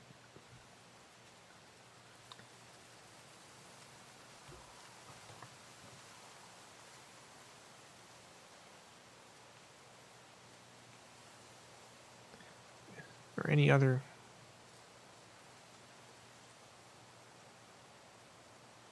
examples? Speed Racer, yeah. Speed Racer, forgot about Speed Racer. Magnificent Seven. Completely forgot about that one too, but yeah. I mean that's not exactly but essentially that counts.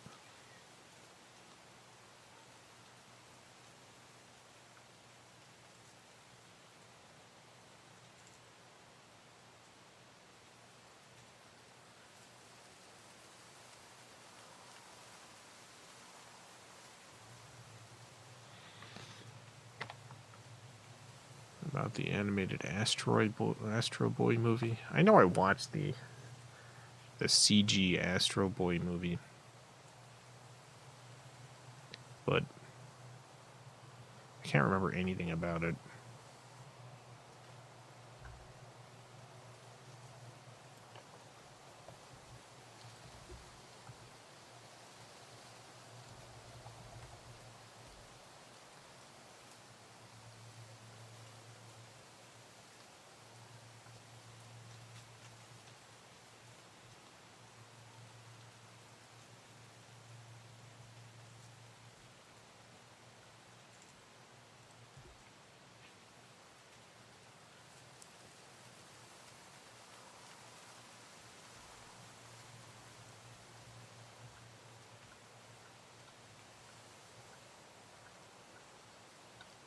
Yeah, I guess I'm done. I guess that's it.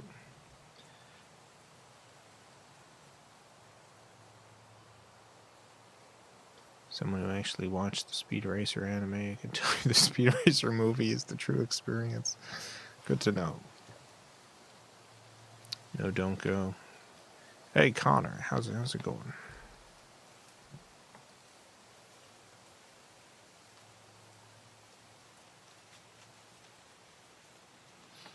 How's it going, Connor? Good, great. Glad to hear it.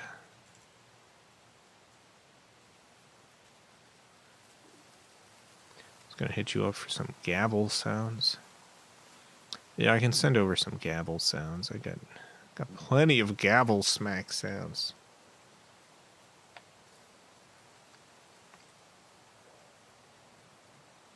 I don't even know for certain that I do, but I definitely do. There's no way. I have like 900,000 sounds. Some of them have got to be gavel smacks. Simply has to be. You have the sound from Law and Order. I don't know. I'd have to. I don't know if they used like a library sound for that.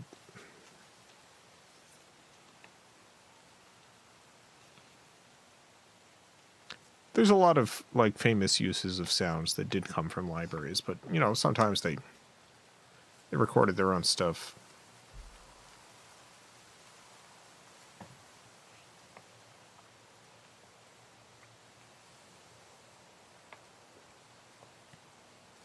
But I'll look into some gavel sounds. I'll see what I got.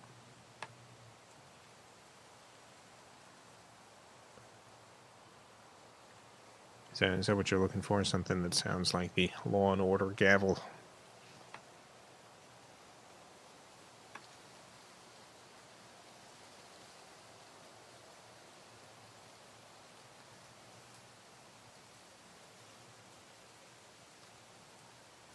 Law and Order should really be a show about zoning regulations. I'd love a show like that that's about stuff of like significantly like lower stakes.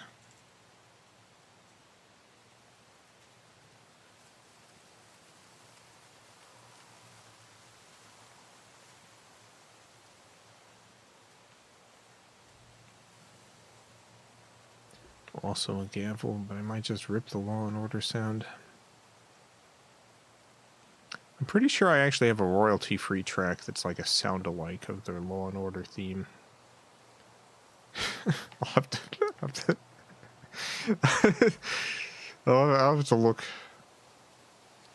look it up. One second. You know what? I gotta check real quick before I go.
Alright, it might actually take me a little bit too long to find but I gotta look for it for you, Connor, and I'll send it to you if I can find it. But probably don't want to leave the stream running here for like 10 minutes while I do that. Let me just make sure, absolutely sure I don't just have it on this computer.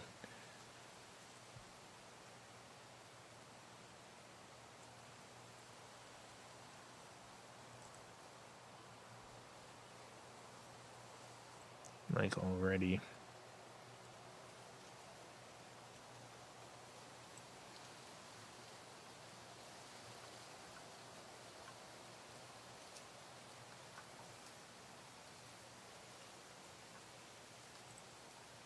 I'm pretty sure I played it on a what do you call it, a Vulo stream at some point. All right, yeah, I don't think I see it here.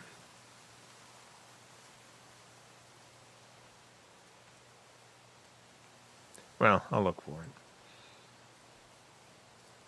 That'll be it, everyone. That'll be it for today. Thank you all for tuning in. Have a great night, everyone.